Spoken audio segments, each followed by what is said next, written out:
Tonight on CBC Vancouver News. I would certainly say that he was an unintended target. New details on another public shooting in the Lower Mainland and the worry for safety.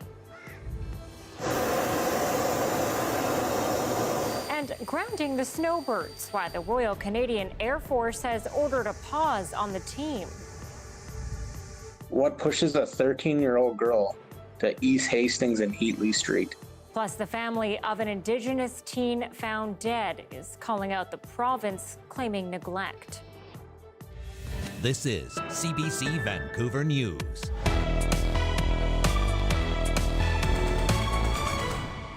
Good evening and thanks for joining us. I'm Anita Bathe. We begin in Surrey with new details on that shooting that killed one person and has left a taxi driver fighting for his life.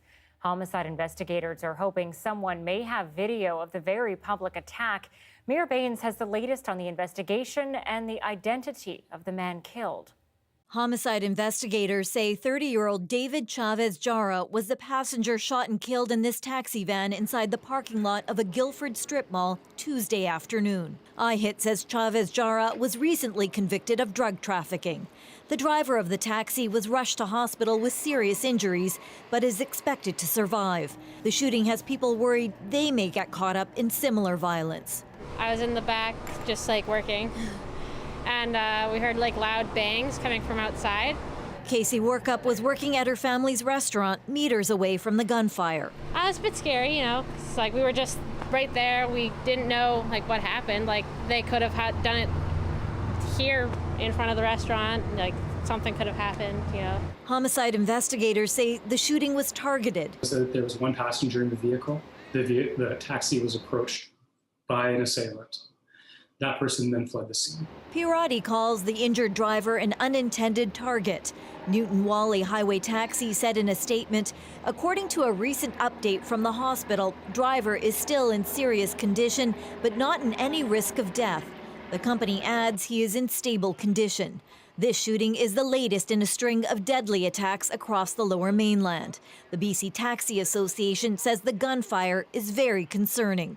I felt hurt and shocked also, beside being really concerned that this thing is happening is wrong.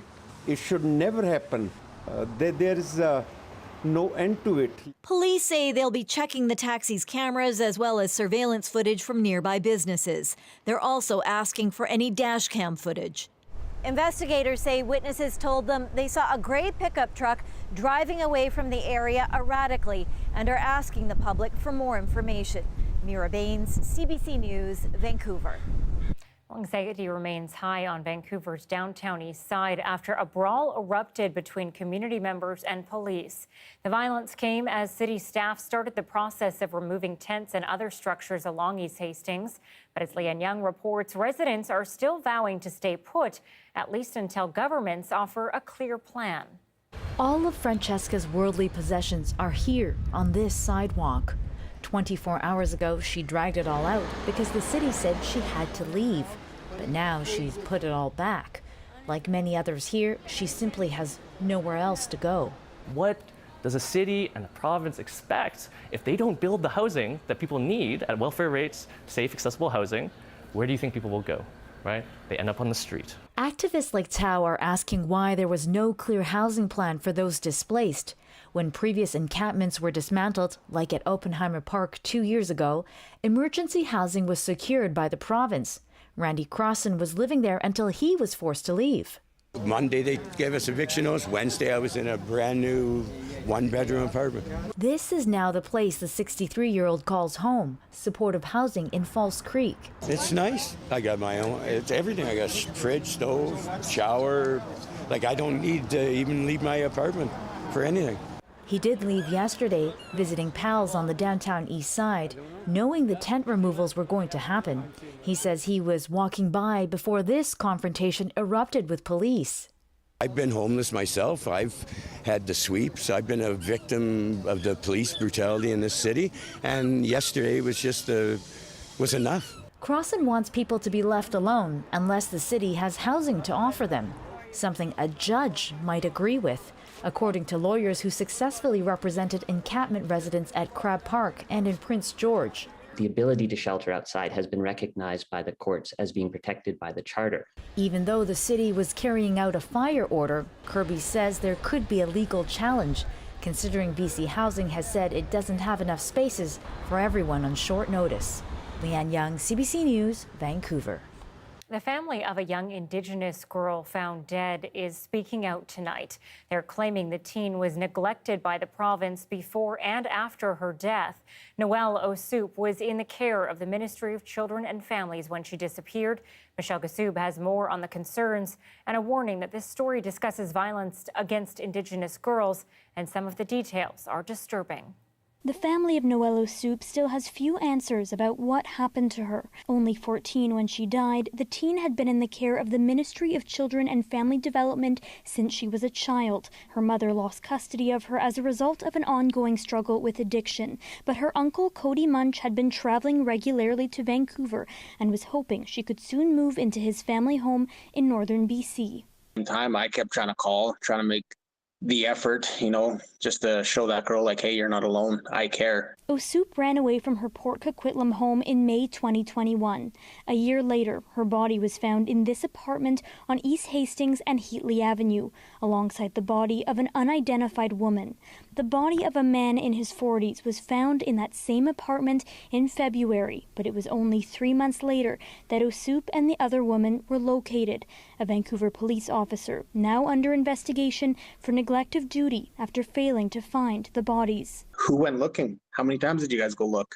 Did you guys ask questions? Did you follow up on the people that were trying to call you? Like, to me, that just makes no sense. That's negligence. Munch says police didn't only neglect to find his niece's body, they also failed to notify him when she went missing and when her body was finally identified. They didn't even let her brothers know until after 2 months of her being missing. They didn't say nothing. They didn't say, hey, your sister's been missing for 2 months. Have you heard from her? Nothing. They didn't say nothing. BC's Minister of Children and Family Development wasn't available for an interview, and the ministry said in a statement that due to confidentiality, it won't comment on individual cases. So one of the things that I don't understand is what went on in that group home. We wanted to ask questions about everything that happened following up to her death and all, and they didn't want to talk about any of that. MCFD doesn't want to talk about any of that stuff. The deaths of Osoup and the unidentified woman are now under investigation by the VPD's Major Crime Unit. They say they'll tell the family how the investigation is going as they try to determine how a little girl ended up in this apartment and how she died. Michelle Gassoub, CBC News, Vancouver. 16 British Columbians have been killed by heat so far this summer. The numbers from the BC Coroner Service, which are now preliminary, show the 16 people experienced suspected heat-related deaths during the province's recent stretch of hot weather. Much less than the 600 people killed during last year's heat dome. But in both cases, the majority of those who died were 70 or older. Heat warnings were issued for much of BC late last month, with temperatures climbing upwards of 40 degrees, and more hot weather is expected next week. Comparatively, preliminary numbers out of Washington state show 8 people have died there during the same time period this summer. Well, finally, some relief for people displaced by the Karamias Creek wildfire. An evacuation order was lifted today for 54 homes north of Olalla to Sheep Creek Road. Officials say the decision was based on current and anticipated fire behavior, but there are still 493 properties on evacuation order and more than 900 on alert. Fire crews are asking for patience as they work to get folks back to their homes. We've heard 6,836 hectares. It's a very large fire footprint on the landscape. So we're working as hard as we can to get this fire under control, but it'll be a little considerable time yet before we can fully wrap this thing. At this time, the community of Olalla remains on evacuation order. Crews say it could take a few more days before residents between Karamias and Olalla can return home. There are currently 7 wildfires of note in this province. Now we go to meteorologist Johanna Wagstaffe. And Joe, I know you're tracking some lightning that's happening this hour. What's going on? Yeah, Anita, I want to take you right to the satellite and radar with the live lightning detector on, because we are seeing new fire starts across the province today. BC Wildfire Service already reporting at least 10 new wildfires to our coastal fire centers. And you can see that's because of all that lightning we saw early this morning across the island, central and northern coastal sections.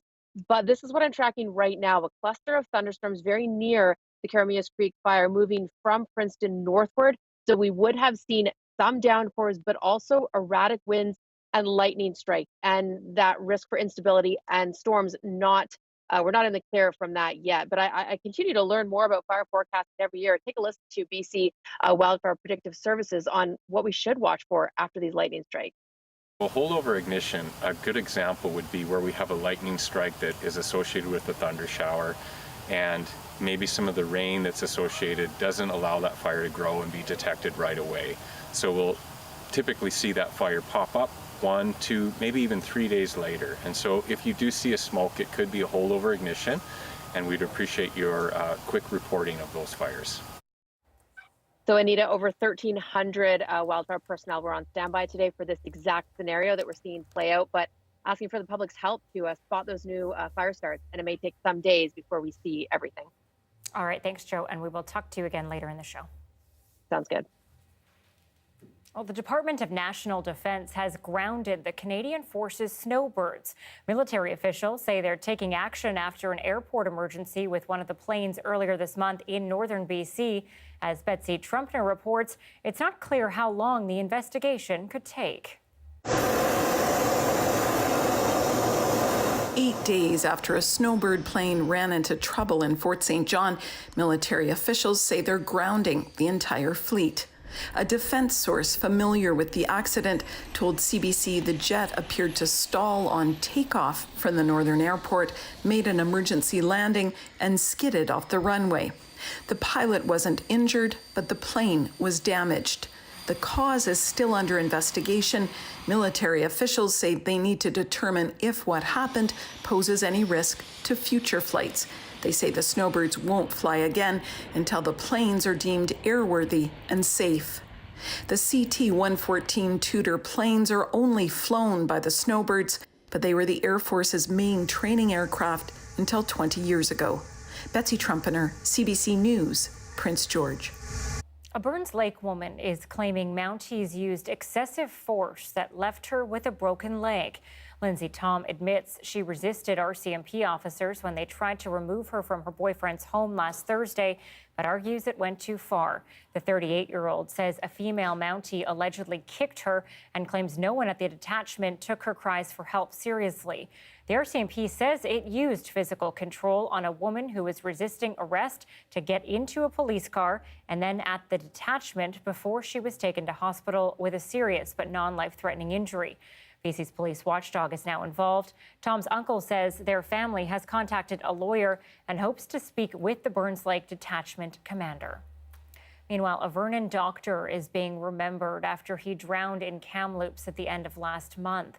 Dr. Michael Tandazzo was swimming in the Thompson River with his son when the current sped up. He managed to save the boy, but was swept away. Tandazzo was born in Botswana. He immigrated to Canada in 2014 and leaves behind more than 2,000 patients. According to an online fundraiser, his body has yet to be recovered.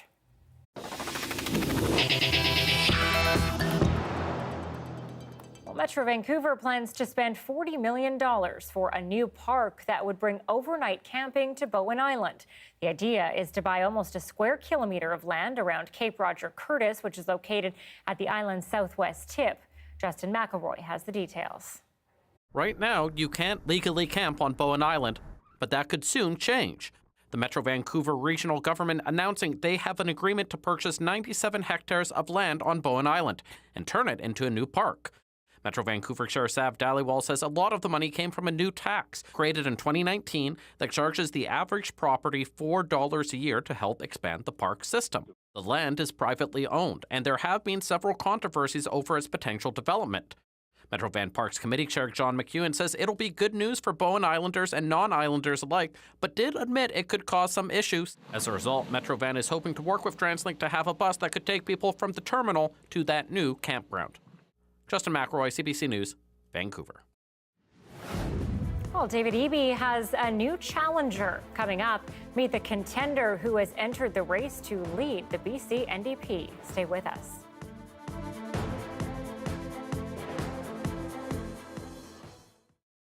Thanks for watching our commercial-free live stream. Well, many feathered and winged species call the forests and wetlands just north of Pierre Elliott Trudeau Airport home.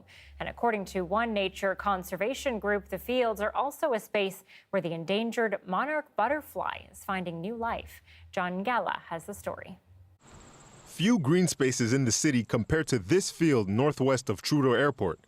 It's rich in thistles, milkweeds, and now monarch eggs. We have pictures of them, of caterpillars, and we now know that they don't only live here, but they also reproduce. Bourdeau says this recent discovery by the group counters claims made by the Montreal Airport Authority, stating that the space isn't a monarch field. In a statement, the ADM says the field was raised at the end of June for maintenance reasons. They say there were no butterflies on site at the time.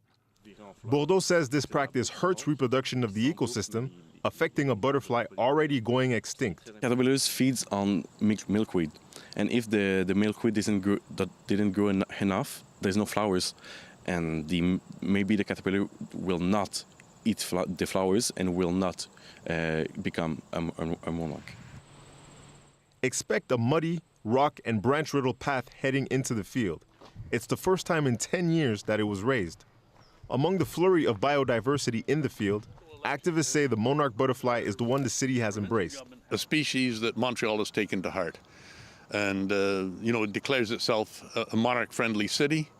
And so it has to do due diligence by protecting the very sites that support the monarch butterflies. The ADM says it's the only airport authority in Canada to have created an ecological park to preserve its environments. It also wants to plant another park in the near future. John Ngala, CBC News, Montreal.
There's been a shakeup in the race for the NDP leadership here in British Columbia. Climate activist and former federal NDP candidate Anjali Appadurai threw her hat into the ring today. She says she's ready to take the fight to frontrunner former Attorney General David Eby. I have just been hearing from so many young people across the province. I was up on Wet'suwet'en and Gitxsan territory 2 weeks ago, and really seeing the impact on the land of the decisions that this government has made. And there's a growing movement of folks across British Columbia that are deeply disillusioned with the party and with the direction that it's going in. And so I answered that call and decided to step up to the plate. Appadurai faces a tough race, but some experts say her candidacy should be taken seriously. I think there are many in the NDP that are going to appreciate the activist credentials of Anjali Appadurai and her environmental background, the fact that she's a woman of color. This is going to I think, be a serious challenge, a race of ideas now. When I say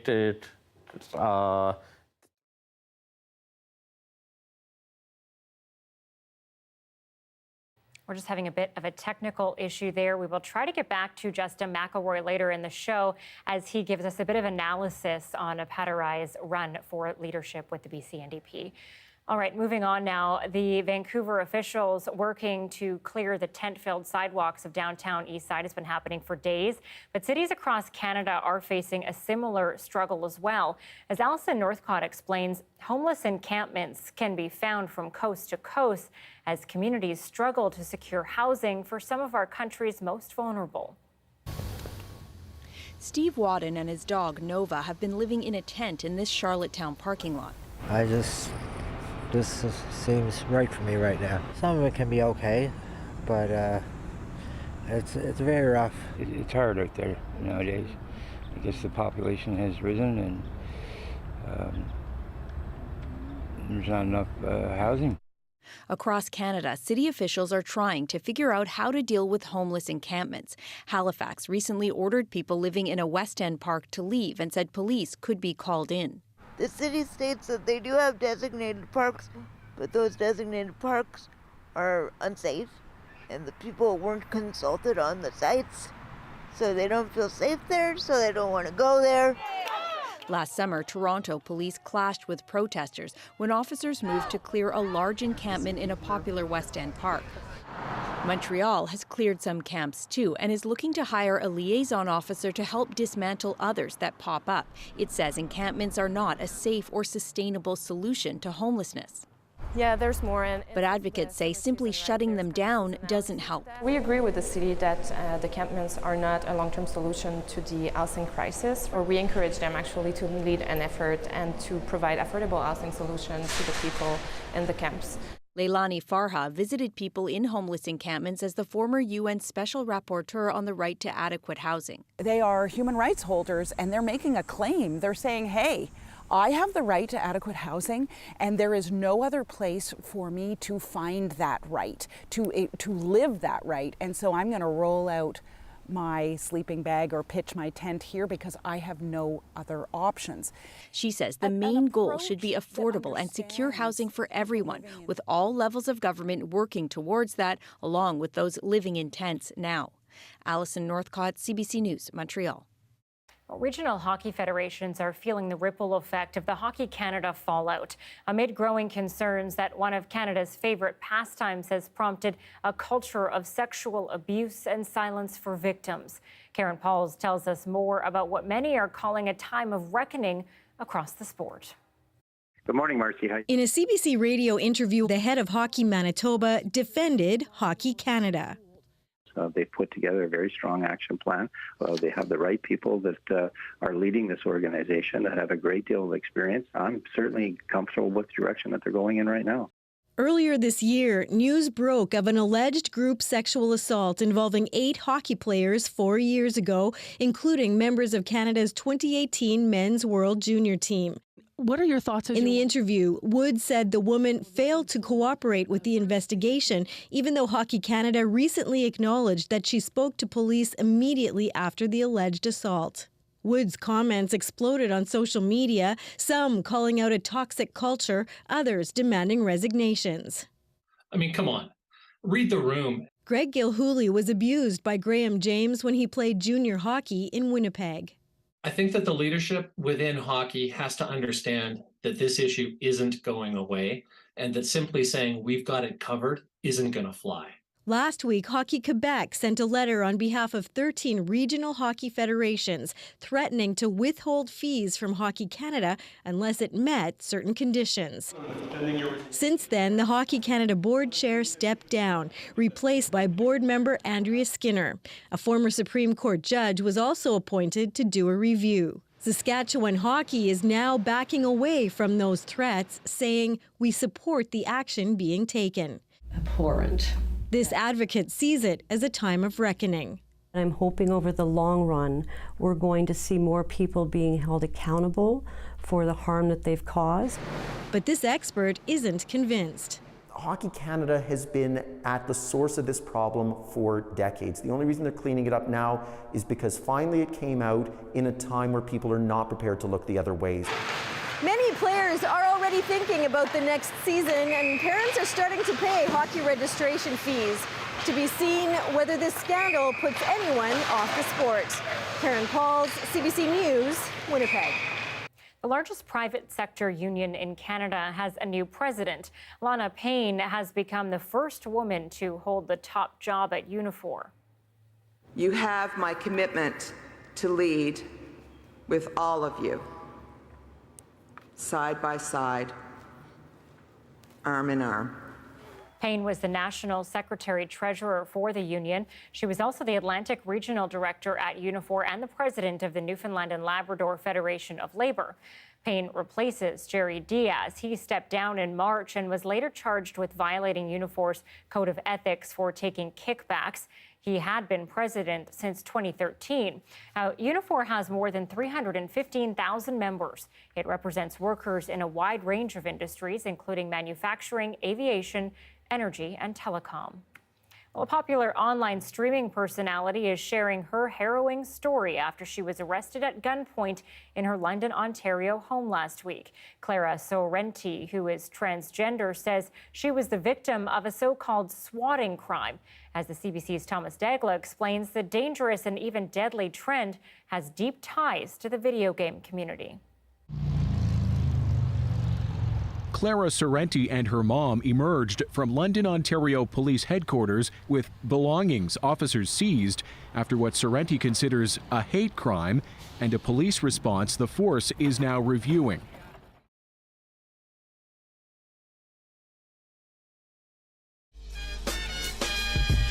Sorrenti makes her living online as transgender advocate and live streamer Keffels, with thousands of subscribers who pay to watch her deliver raw opinions and blast critics. This is one of the property bags. This week, she displayed a police evidence bag and stared straight into the camera. Apologies there. We are having another technical issue. We will try to get to that story later, but now we will go to break. A disease nearly wiped from the earth. Now polio is surging in parts of Britain and the U.S. What you need to know coming up next.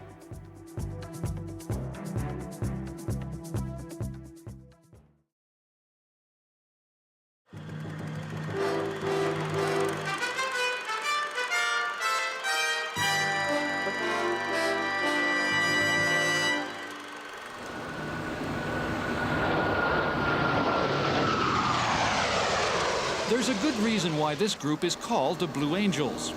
The sight and sound of what they do is apparent in the name, and there's an order to things. It begins on the ground, on the flight deck.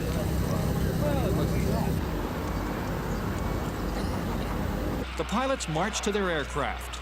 The ground crews have been working for hours and are ready for the finishing touches. In fact, a problem has arisen in the communications section of the lead angel. The crew chief knows what to do. He brings in a spare part, and they're ready to go.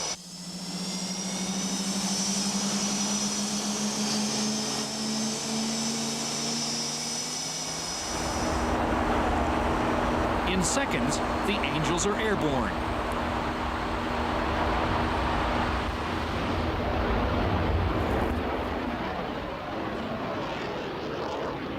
They've all done this thousands of times. They were formed in 1946 and have been working as a unit ever since. The pilots are allowed to spend only 3 years with the group, then must move on to other jobs in the U.S. Navy. The Angels have been flying the F-16 in their show since 1986, and they're still great crowd pleasers.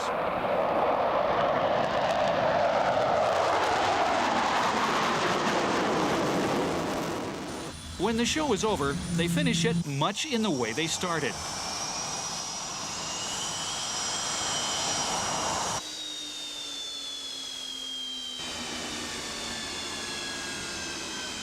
There's an old-fashioned feeling amongst the Angels of all for one and one for all.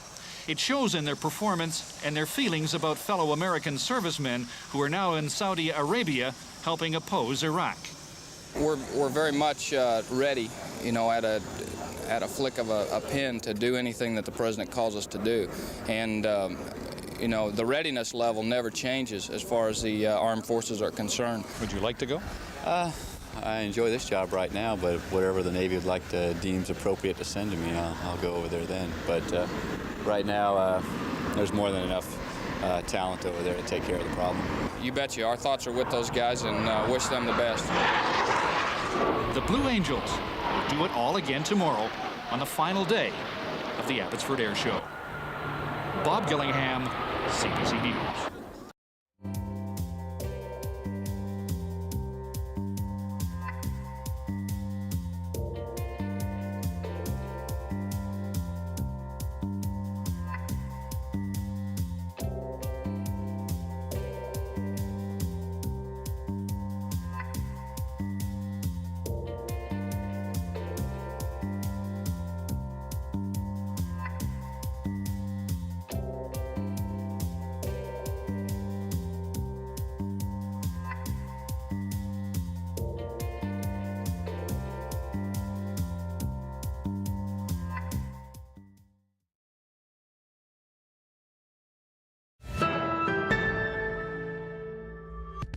After days of fiercely criticizing the FBI's search of his Florida estate, Donald Trump chose silence on another pressing legal matter today. At a scheduled deposition in New York, Trump did what he once mocked others for doing. He pled the Fifth. Katie Simpson has the latest. Mr. President, what's your message to your supporters, Mr. President? Donald Trump didn't answer questions in public, nor did he behind closed doors. Shortly after arriving at the office of New York State Attorney General Letitia James, Trump took the Fifth, invoking his constitutional right not to incriminate himself. For 4 hours, he replied, quote, same answer to each of her inquiries. It's a far cry from the Donald Trump of 2016. You see, the mob takes the Fifth. If you're innocent, why are you taking the Fifth Amendment? In a statement, Trump defended his flip-flop, saying, when your family, your company, and all the people in your orbit have become the targets of an unfounded, politically motivated witch hunt, you have no choice. The former president's looming legal troubles, including the FBI search of his Florida home, set off an explosion of violent rhetoric online. Researchers say it's similar to what they tracked in the lead-up to the Capitol attack. We know what happened on January 6th. We saw that what online rhetoric, what the promotion of violence can actually do, and it leads to real-world harms. And it's only getting worse. What kind of specific language are you seeing when it comes to these threats? We're seeing terms like locked and loaded. We're seeing terms like this is a civil war. We're seeing threats about the judge who authorized the court search of Trump's property. The head of the FBI is calling for calm. Violence against law enforcement is not the answer, no matter what anybody's upset about or who they're upset with. At a public event, Christopher Wray refused to comment on the Mar-a-Lago search warrant. Trump's allies are seizing upon the official silence, sowing public doubt in yet another U.S. institution. People distrust so much the government that we've gotten to the point where, for example, do I know that the boxes of material they took from Mar-a-Lago, that they won't put things in those boxes to entrap him? How do we know? That's the CBC's Katie Simpson reporting tonight from Washington. The U.S. government is now allowing healthcare providers to give patients just a fraction of the standard dose of the monkeypox vaccine. The country declared monkeypox a public health emergency last week. New dosing guidelines were established yesterday in response to a vaccine shortage. The big issue has been the doses available.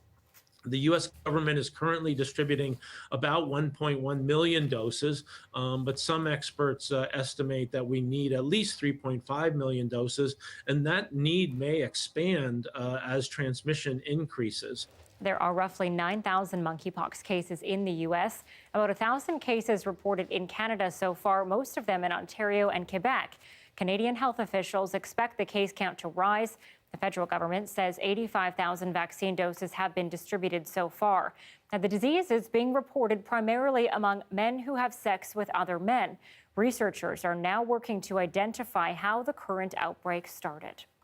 There are also concerns in the U.S. about an older disease, polio. Now, polio has declined by almost 100% since the late 1980s, but concerns about a resurgence prompted British authorities to launch a vaccine booster campaign for children. The CBC's Lauren Pelly has more on the spread and what it could mean for Canadians. For maximum protection from paralytic polio. Scenes from history show the wrath of polio. Children paralyzed for life, others relying on iron lungs to breathe. Now the virus is spreading again in parts of New York State. It's showing up in at least 2 counties' wastewater. One unvaccinated young adult who became infected developed paralysis. The case of polio is concerning because we haven't seen this in decades. Many of these infections. But this New York physician says it wasn't a total surprise. Now in the last 2 years, with the pandemic, childhood immunization rates have dropped dramatically, not only due to anti-vax sentiments, but just due to the fact that people were just not getting routine medical care. Health officials are warning hundreds could already be infected without even knowing it. Polio vaccination programs are now underway in New York to get people up to date. You have asymptomatic carriage of polio, then it can spread. At this pop-up clinic inside a Toronto hotel, Dr. Anita Bathe vaccinates refugees from Afghanistan, where polio remains a constant threat.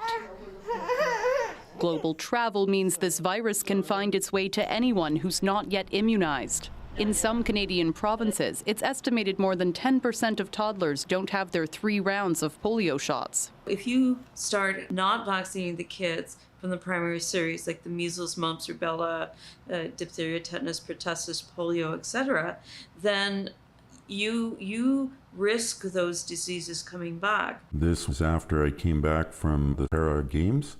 Wes Hazlitt says Canadians shouldn't take that risk. The 70-year-old Winnipeg resident caught polio at just 13 months old. He learned to walk with crutches and leg braces. Recently, he spent tens of thousands to make his home accessible. I would not want people to have to go through what my life was and what the current life is for lots of people that had polio a long time ago. His advice for today's Canadian families: stay up to date on vaccinations. Lauren Pelly, CBC News, Toronto. Turning to Europe now, where extreme heat is building some places. This has been a summer of historic high temperatures, and as Katie Nicholson tells us, the scorching heat has brought drought and wildfires, which have left many struggling to save their livelihoods. A region famous for wine ravaged by fire. The rapidly spreading flames and billows of smoke sent thousands from their homes. Getting it under control won't be easy. The worst drought in France's history has evaporated ponds. More than 100 towns are without drinking water. Crops bake and bleach in the hot sun. A brutal blow to farmers. Half of my income will be cut, he says. Sea salt producers, however, are raking it in. The arid conditions perfect for their harvest. It's been more than 40 days without a break, she says. There hasn't been enough rain on the flats to justify a break. Major rivers are running low in France and Italy, where receding waters revealed an unexploded bomb from the Second World War. Bridges built to stretch over Germany's mighty Rhine reach across a mucky valley dotted with puddles as houseboats rest in the mud. The Rhine, a key commercial artery for barges, a trickle of its former self, and a challenge for captains. Normally, he says, you have more than 2 meters of water under the ship. Now you have 40 centimeters, slowing the transport of grain, coal, and chemicals, choking an already strained energy and supply chain, which could send prices soaring. Heatflation is actually a very apt term to be used for climate change-induced increase in the cost of living. And says this economist, this summer's heatflation is far-reaching. It's what we call cascading impacts, not just on agriculture, but energy, but also people's livelihoods in general are going to be made more and more difficult. We are in for, unfortunately, a very hard winter. And on Thursday will be the UK's turn to swelter through high temperatures once again, as a 4-day extreme heat warning kicks in parts of the country still scorched from last month's record-shattering heat wave. Katie Nicholson, CBC News, London. When a car burst into flames, the quick thinking of a young girl now has neighbors calling her a hero. What she did that is winning her praise is next. And at 6:38, a live shot from the International Space Station tonight, currently over the Pacific Ocean, heading towards North America. And we seem to have signals back. Okay, so coming up, Johanna has the full weather forecast. Just when we can expect that rain to start falling and how long it will stick around, she'll tell us.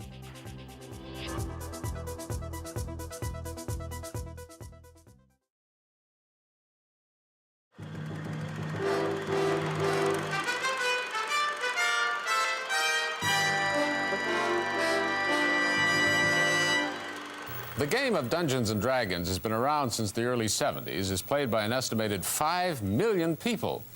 It is also the target of a group of concerned parents in the United States who call themselves BADD, B-A-D-D, bothered about Dungeons & Dragons. The reason they are bothered is because they believe the game has been involved in a number of murders and suicides across the United States and now in Canada.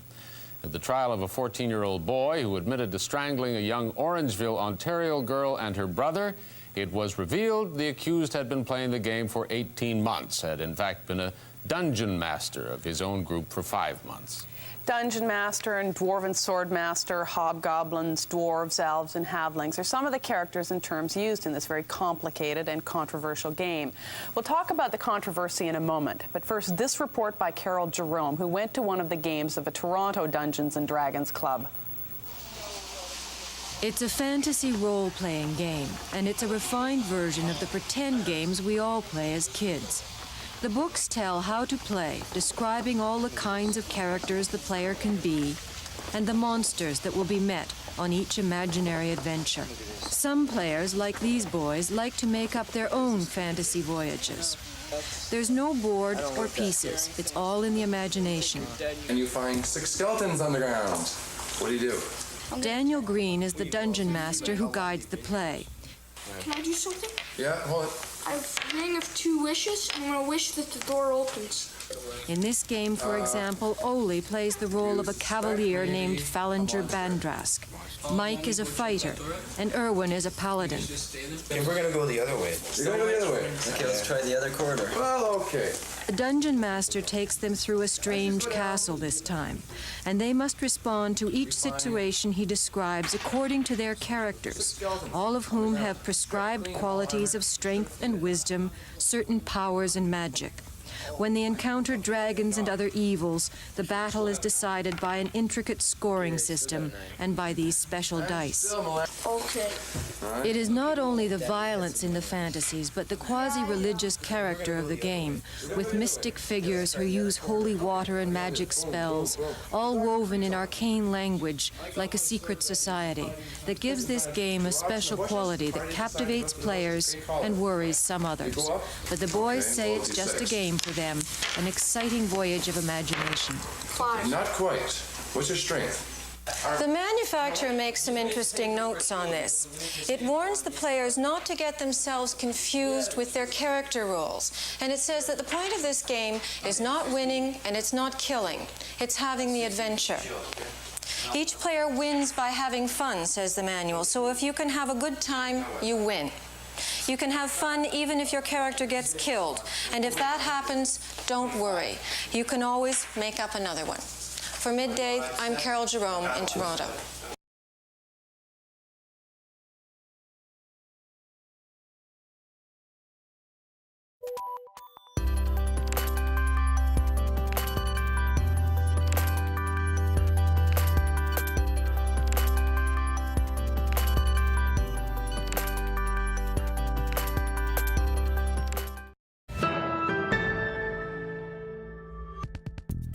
Okay, so we figured out some of those technical issues from earlier. Let's return to our coverage of the BC NDP leadership race now and the new contender for the top job, Anjali Apatarai. Let's dive a little deeper on this and bring in reporter Justin McElroy. Justin, why is Apatarai running? Anita, Bathe is running because she wants to raise to the forefront issues that she believes that the NDP are not tackling hard enough in government. Now, what are those? Well, there's a number of them, but they generally will fall into 3 categories, I think, over the course of the campaign. One is the environment, climate change. Is the NDP doing enough to reduce carbon emissions? Another one is on reconciliation. Are they actually putting where their money, where their mouth is in in terms of making systemic changes to how the government deals with all the different Indigenous groups across this province. And another is income equality. Are those at the lowest rung, the most marginalized, getting what they need to survive in a place where income equality is constantly an issue between the haves and the have-not? So we will see over the next month exactly what she talks about. But you heard from her there. She believes that there needs to be a race, that there are issues that British Columbians need to talk about before the NDP choose who their next leader and premier is. And I imagine we'll hear a lot from her on those in the weeks to come. Okay, so do you think that she has a chance here? Because, is there enough backing from people who believe in those issues and believe so strongly that they vote for her? There will be people who believe strongly in those issues and believe strongly that the NDP hasn't done enough. Will be enough to defeat David Eby? That's really hard to make a case for. Eby does have 80% of caucus already supporting him. There is only 3 or 4 weeks until the membership deadline comes in place, but her running allows these issues to be debated, has a chance to have those discussions happen within the party. So we can't quite call it a coronation anymore, but we can't exactly call it competitive as well. Justin McElroy reporting for us tonight. Thank you. Thanks, Anita.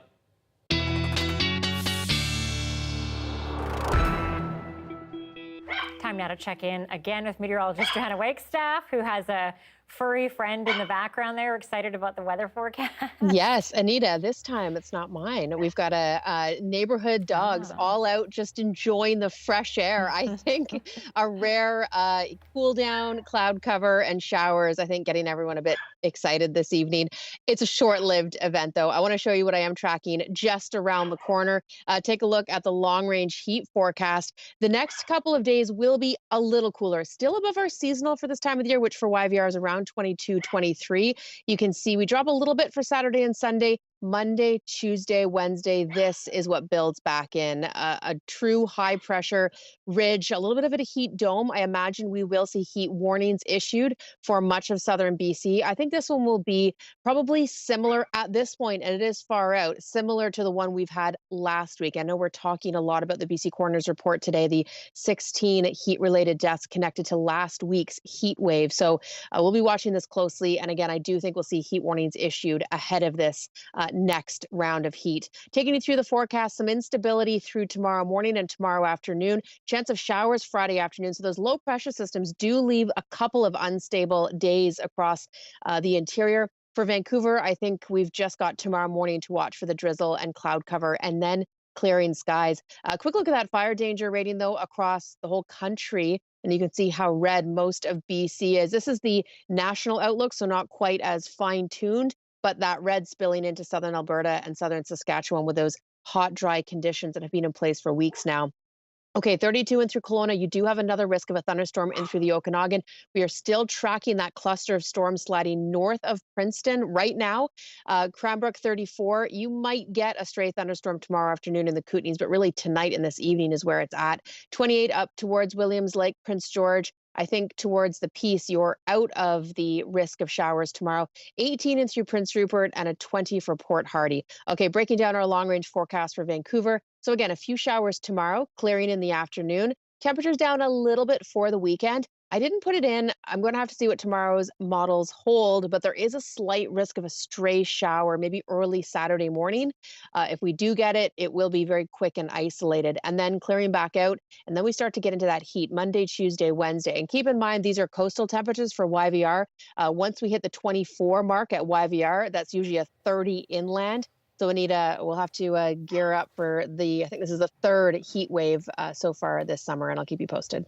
No kidding. Hopefully it's the last. Thanks, Yes, Jo. agreed. You're welcome. A quick-thinking 8-year-old whose 911 call stopped a car fire from spreading has been winning praise for her action. Now there's an effort to recognize what the Yellowknife youngster did by helping her family with their living arrangements. The CBC's Rose Danon has more on the story. Oh my gosh, it's exploding. Get in the bathroom. Residents of a Yellowknife apartment complex were awoken early Sunday morning by a vehicle fire in the parking lot outside their building. And it was 8-year-old Grace Ellen Polio who jumped into action. I just felt scared, so I just snatched my mom's phone and called 911. And how did you know that calling 911 was the thing to do? 'Cause my mom taught me how, and if there was anything wrong or there was an emergency, I would call that number. The Yellowknife Fire Division arrived on scene shortly after. The fire was quickly controlled and extinguished. One vehicle was completely destroyed, and 2 nearby vehicles received severe heat damage. Nobody was hurt. As neighbors came out to assess the damage, they realized it was Grace Ellen's call that prevented the fire from spreading. And it just cheered everybody up. We were all just like, wow, Grace, I believe that you are a hero today. And so the captain of the fire department came over and applauded her for that. The Polio family struggles with housing insecurity, and Grace Ellen and her mother struggled to sleep in a crowded single bedroom. It is this reason she spotted the fire early. When the owner of one of the burnt vehicles found this out, she decided to do something about it to return the good deed. Donna Lynn Baskin has started a GoFundMe page to help raise money for the Polio family. And she has also reached out to the Yellowknife mayor and the local MLA in search of help for them. This young family who saved my home and made it possible for me to sleep can't sleep themselves and don't know where their next meal is coming from. I can't live with that. Sorry, it's my civic duty to do for them what they've done for me. Baskin says Grace Ellen's actions follow a pattern of good deeds to her neighbors, despite facing her own struggles. And she hopes their story sparks action to address rising homelessness in Yellowknife. Rose Danon, CBC News, Yellowknife. The kelp beds of the Pacific Ocean are famous among scuba divers, and across the country on the coast of Nova Scotian Drive Club is building a unique underwater attraction of its own. As the CBC's David Pate reports, an artist from Alberta was enlisted to help in an unexpected way. It's an unexpected ocean sight, a miniature armchair standing on the sandy ocean bottom. The chair, about a metre high, is the work of artist Barbara Ann McIntosh. She created it from a single block of limestone. And I had to take off a lot of stone because it started off as a large cube. When she left the province after graduating from NASCAD, McIntosh knew she couldn't take the heavy chair back home to Alberta. And then it occurred to me that the freediving club might be able to sink it for me. The club was delighted. When I heard about the chair, I was pretty thrilled to know that something along the lines of this type of artwork was coming to Nova Scotia. I've only ever seen it abroad before. And this is where the dive club decided to sink the armchair. This is Paddy's Head on St. Margaret's Bay, and the armchair is right out there in about 6 meters of water. Sinking the chair was a big task. It weighs about 80 pounds and took 4 divers and a flotation bag to get it into place. LaPointe hopes it's the start of something big. I would love to see this lead to a larger sculpture park, more artificial reef with intrigue and mystery and artistic flair. So I hope that we do end up having a full-on sculpture park here in Nova Scotia for divers. McIntosh is thrilled. Her little chair is attracting so much attention. And it feels like a little piece of me is still in Halifax. So that makes me really happy. For now, the chair sits by itself, visited by fish and the occasional diver who's figured out how to find it. David Pate, CBC News, St. Margaret's Bay. Staying deep below the ocean for a competition called Vertical Blue. Divers from around the world are in the Bahamas to test their limits. That's where a competitor from France has broken his own world record for the deepest dive. The 26-year-old descended almost 400 feet underwater. He was below the surface, holding his breath for 3 minutes and 34 seconds. Now, that was a record-setting dive, which passed a benchmark he set earlier this very week. Amazing. A bike trip across Canada without leaving their home province of PEI. How these kids are going the distance is next.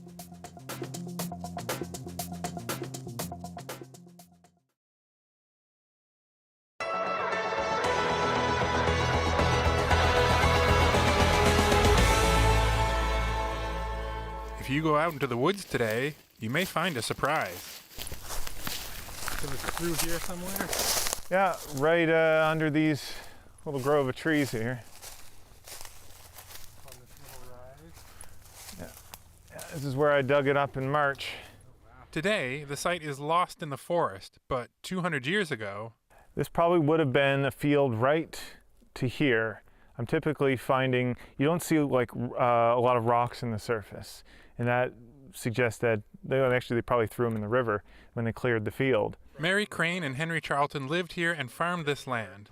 They arrived together from Massachusetts in the 1760s and died within weeks of each other as 1815 turned into 1816. This would have been put at the back of the family property, put here, and they might have assumed there would have been farther burials, because that was often common to have a burial ground where you would have a few generations in that era, 17 into 1800s. But only Mary and Henry were buried here. The family later left the land and nature conquered the fields and homestead. The family kept the memory, and a great-granddaughter visited in the 1970s, but she could never find it again. That's where Scaft stepped in as the valley's resident explorer of lost roads, homes, and graves. He searched for years before getting a tip from a local that led him over a stream and to the grave. He shared the precise location with Christopher Bent, a fifth-generation descendant who added the location and a photo to the Find a Grave website, ensuring it won't be lost again. Bent can't leave Ontario for health reasons, so he praised Scaft for doing the legwork. Scaft has also heard from family in Europe, the U.S., and locally. Yeah, I think it seemed pretty exciting for them because they, for some of them, it was a great-grandparent or even a great-great-great-grandparent. And until you see a stone, a lot of times people are uncertain about the ages of people, the exact dates that they lived or died, or even exactly where the family property was. So it's a connection for a lot of those people to be able to say that, oh yeah, this is kind of where we came from, which I think people care about now maybe more than ever. John Tatry, CBC News, near the Annapolis River.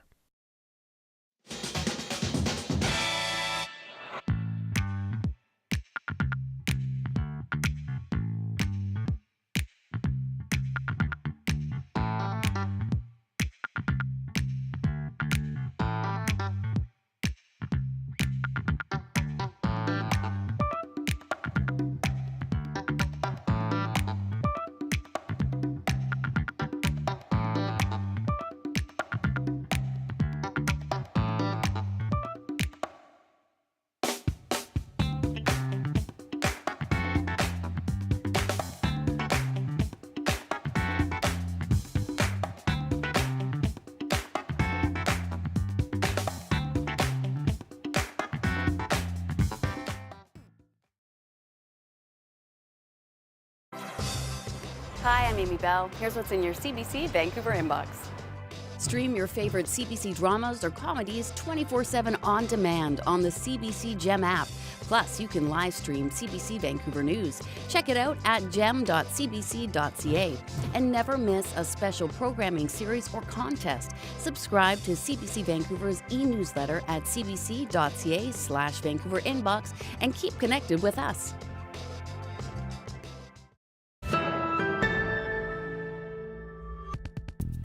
Some young children have embarked on a historic journey. They're cycling across Canada, and they're doing it without leaving their hometown of PEI. Shehan Desjardins explains.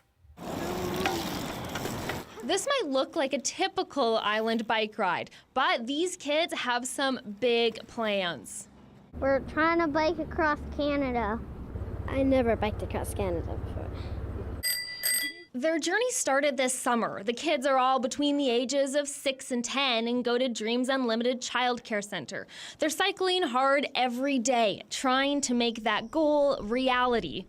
Every single day, we bike somewheres, and then we add it up as a group. And then we put it on a little piece of paper. At the end of the summer, we're gonna see how much we have, and we never give up.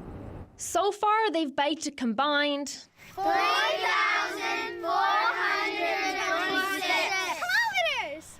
Or from Summerside to somewhere around Winnipeg. They've been keeping track on this map. Leader Ken Trenholm says at the beginning he wasn't sure how this was all gonna go, but the kids are doing better than he expected. Don't forget that smile, guys. The other day, they cycled 30 kilometers from Summerside to Kensington and back with a little ice cream for motivation. Every experience builds upon itself, and one small step, and in this case, one small pedal stroke, can build to anything. I really hope that they can really do anything with their bodies. There are important things to remember when you're biking across the country. For starters, the right equipment and also the right mindset. I keep doing it because all my friends are there and I don't give up. Now it's full speed ahead down the Summerside Boardwalk. And the next stop, Portage La Prairie, Manitoba. Chien Desjardins, CBC News, Summerside. Long way to go, but maybe they'll eventually make it to Vancouver. Cute kids. And a great idea, especially when the pandemic was in full swing. Could have been an awesome way to teach kids about the country, perhaps even a world biking trip. All right, thanks for being with us tonight on CBC Vancouver News at 6. Have a wonderful evening.